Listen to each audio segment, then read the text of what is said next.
The End of Empire, Chapter 39. This section brings about the progression of decolonization movements throughout Asia. During this era, the creation of new nations and the struggles for self-control are on the rise. Colonial and imperial powers would begin to decline, establishing the end of empire in Asia. Starting the year 1935, Gandhi, the Congress, and Jinnah hoped to pass the India Act, but World War II interrupted their self-rule. Winston Churchill made it clear that he would never support the revolution over the British Empire, declaring never to preside over the liquidation of the British Empire. Later, towards the August of 1946, the Muslim League called for the Day of Direct, which was the negotiation between them and the British. They would talk about the separation of Muslim and Hindus and how their extreme hostility would pose to be a crisis nearing war.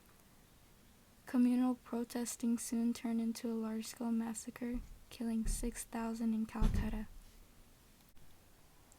The partition of 1947 was when the British attempted to gain the Muslim League support, hoping to resolve the Muslim and Hindu problem. The partition introduced violated Gandhi and Nehru's ideas but were accepted, bringing about the separation between Muslim and Hindus.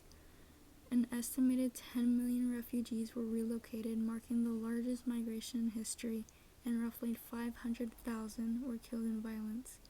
The non-alignment movement became India's inspiration for independent movements. This as well introduced the Third Path, where Nehru encouraged newly independent countries to remain neutral throughout the Cold War. The Bandung Conference was held in 1955, marking the first international conference of colored people in the history of mankind, quoted President Ahmed. Vietnam was involved in the Cold War. It brought the start of national movements. Japan invaded and the French lost control of Vietnam. During the Geneva Conference, Ho Chi Minh, a communist leader, forced France to surrender after its attempt to regain Vietnam.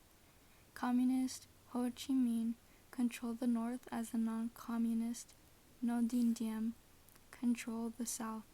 To rule the unified Vietnam, the north began sponsoring guerrilla groups against the southern government. U.S. President Lyndon Johnson began to get involved in 1965. In Richard Nixon's response, he started Vietnamization, leading to anti-war protests. Nixon expanded the war into Cambodia and North Vietnam. The U.S. was barely able to catch up despite differences in weaponry. In the Paris Peace Conference, it was orchestrated that the U.S. would withdraw in 1973. And without the help of the U.S., the South would fall to Northern forces ruling under communist rule. Moving on to the Middle East, Arab states would begin to seek independence. Palestine was occupied by Great Britain and supported their Jewish homeland in Palestine as announced during the Balfour Declaration. The British attempted to limit Jewish migration because of the Middle Eastern's growing opposition to the Jewish state, also known as Pan-Arab nationalism. The Jewish and Arab crisis was then handed over to the United Nations to be resolved. The United Nations developed a partition to divide the state, which sparked a civil war. The Jewish declared their independence as Israelis and began to expand, bringing about the Intifada movement, also known as the Palestinian uprising against Israeli occupations in the neighboring regions. In Egypt, Gamal Abdel Nasser took leadership in the 1952 coup and overthrew King Farouk, replacing democratic principles in favor of the Pan-Arab nationalism. The Suez Crisis involved Nasser attempting to nationalize the Suez Canal. The British, French, and Israelis attempted to involve themselves but were unsuccessful, all while Nasser began splitting Britain and France from the United States, complicating more of the Cold War's politics. The next section introduces the new nations and its adaptations to European rule. The decolonization of Africa brought about the creation of national identity. The paces of decolonization varied because of imperial resistance, the Cold War, and internal tribal conflicts that impeded the progression of their independence. Morocco and Tunisia and 13 other countries in the West declared independence during the span of 4 years. There was a longer period of French colonization in Algeria, leading to the War of their Independence.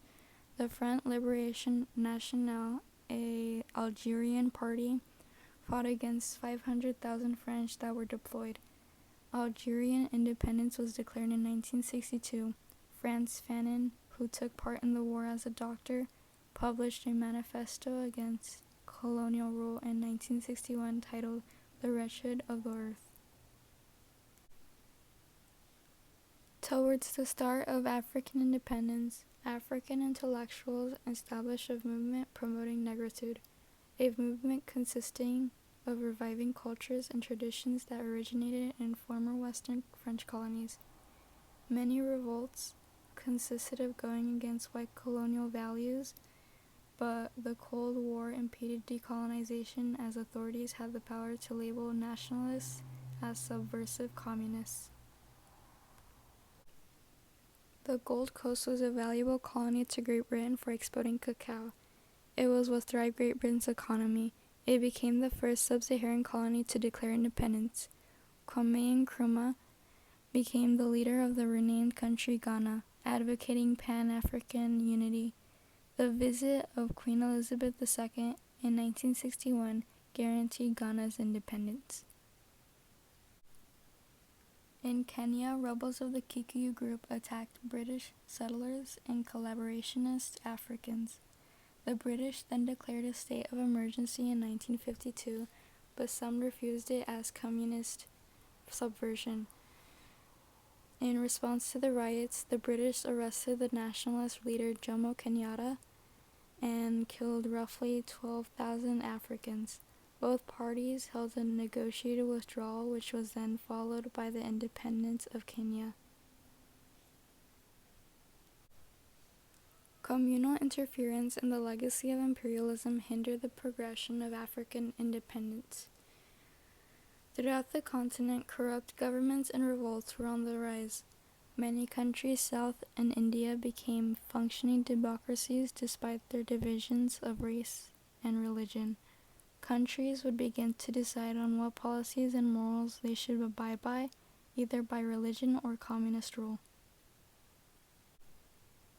After World War II, the reconstruction of the economy and policies were in order. In the span of 11 years, the campaign's first 5-year plan, Great Leap Forward, and the Great Proletarian Cultural Revolution were all set in place. The first two were failures that led to mass famine. The third one led to the persecution of the educated classes and was not sustained after Mao Zedong's death.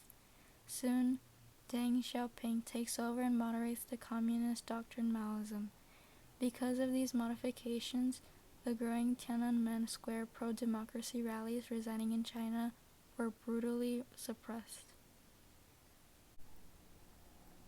Coming back to India, the democracy began to flourish under Indira Gandhi, the daughter of Nehru, and served as Prime Minister of Congress in 1966. Although this thriving government took place, the Green Revolution occurred, benefiting only the wealthier peasants and leaving those in the rural areas in increasingly impoverished conditions. The state of emergency was declared for 2 years, instituting repressive measures to slow India's population growth.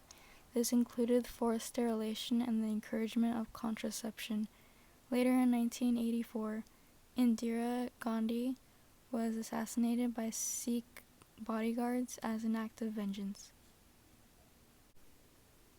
Throughout the Middle East, many became alert of foreign influences, believing that it was a form of imperialism. In CIA's support of Iranian Shah Mohammad Reza Pahlavi, they overthrew the elected president of Iran, all in favor of the Shah in 1953.